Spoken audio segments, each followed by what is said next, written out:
नमस्कार दोस्तों, मैं रोहित तिवारी आप सभी का आपके अपने YouTube channel knowledge academy by Rohit से मैं स्वागत करता हूं। उम्मीद करता हूं आप सभी स्वस्थ होंगे, अच्छे होंगे और आपकी पढ़ाई लगातार अच्छी चल रही होगी। आज हम इन कुछ पॉइंटों पर बात करेंगे। AGTA short listing, steno exam, J5512 के एग्जाम, PT वैलिडिटी, इस पे चर्चा काफी बार हो चुकी है, लेकिन फिर भी थोड़े थोड़े पॉइंट पे एक छोटे से वीडियो पे सारी चर्चा करेंगे और ये सारी चीजें महत्वपूर्ण हैं। आप लोग ये ना सोचा करें कि फिर से वही एक वीडियो लेकर के आ गए हैं।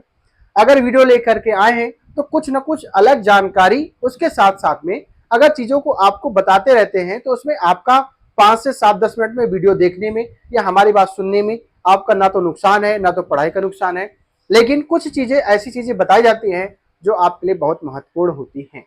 ध्यान दीजिएगा। अगर चर्चा करें हम AGTA शॉर्ट लिस्टिंग, सबसे पहली बात, ये वैकेंसी कब आई थी? ये वैकेंसी PT 2023 के आधार पर आई थी। PT 2023 के आधार पर आई थी। अब मांग ये उठने लगी है कि 5512 के एग्जाम के पहले AGTA के एग्जाम हो जाए। आप ये बताइए, ठीक है, मान लेते हैं कि AGTA के एग्जाम होना चाहिए, ठीक है, मान लिया। ये वैकेंसी हमारी J5512 PET 2022 के आधार पर थी। किसके आधार पर थी? PT 2022 के आधार पर थी। इसकी शॉर्ट लिस्टिंग हो चुकी है। इसकी शॉर्ट लिस्टिंग अभी हुई नहीं है। शॉर्ट लिस्टिंग होगी फिर पेपर होगा, ठीक है। कुछ लोगों को कहना है इसमें कम छात्र हैं इसलिए पहला एग्जाम हो जाना चाहिए। देखिए, ऐसा तो नहीं होना चाहिए। अगर ऐसा आयोग कर रहा है तो वो भी गलत है। जो वैकेंसी पहले की है, ऐसा तो है नहीं कि ये वैकेंसी नहीं होनी है, ये वैकेंसी होनी है, लेकिन जो वैकेंसी पहले की है कायदे से तो पहले उसी को क्लियर करना चाहिए। तो इसकी ये वैकेंसी PT 2023 के आधार पर थी। किसके? PT 2023 के आधार पर थी। 2023 के आधार पर थी। इसकी शॉर्ट लिस्टिंग होनी है। इसकी शॉर्ट लिस्टिंग कब होगी अभी किसी को पता नहीं है। 2 दिन में होगी, 4 दिन में होगी, 10 दिन में होगी, कोई ऐसी अपडेट नहीं है।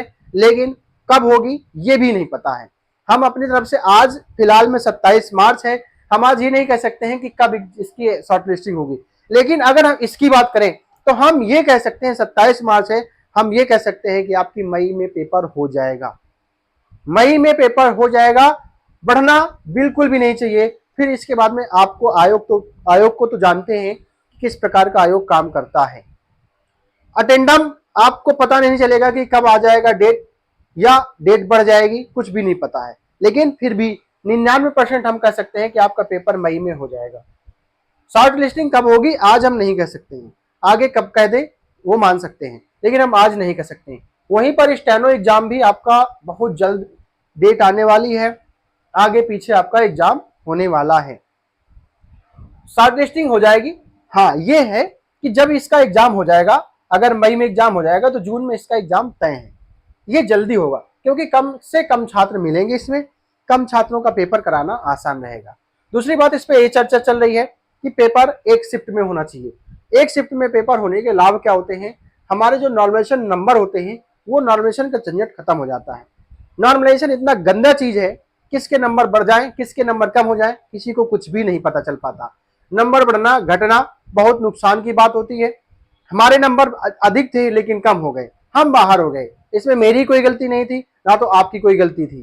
फिर भी अगर एक शिफ्ट में पेपर होता है तो ये होता है कि सभी के लिए सब कुछ समान होता है। तो अगर हम पास हैं तो पास हो जाएंगे, फेल है तो फेल हो जाएंगे। इसमें क्या, पेपर होगा, पेपर के बाद टाइपिंग होगी, टाइपिंग के बाद डॉक्यूमेंट वेरिफिकेशन होगा, फिर आपका फाइनल रिजल्ट आएगा। पहले एग्जाम होगा, एग्जाम के बाद रिजल्ट आएगा, उसमें बताया जाएगा कि इतने नंबर वाले टाइपिंग करेंगे। टाइपिंग के बाद में फिर कोई कट ऑफ नहीं आती है, सीधा डॉक्यूमेंट वेरिफिकेशन के बाद कट ऑफ आती है।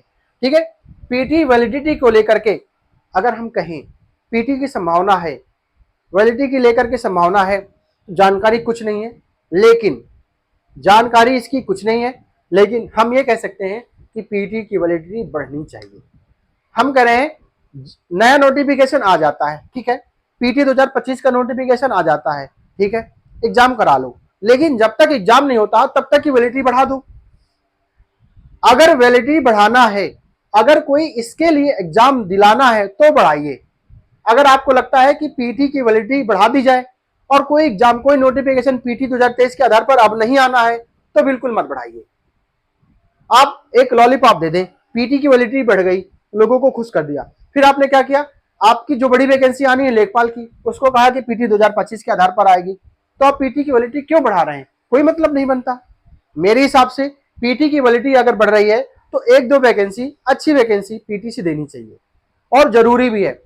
अभी तक जिनका अगर जैसे पीटी 2024 हो गया होता तो जो बैठे हैं छात्र उनके लिए कुछ ना कुछ लाभ होता। अब वो क्या करें, वो क्या करें आप बताइए।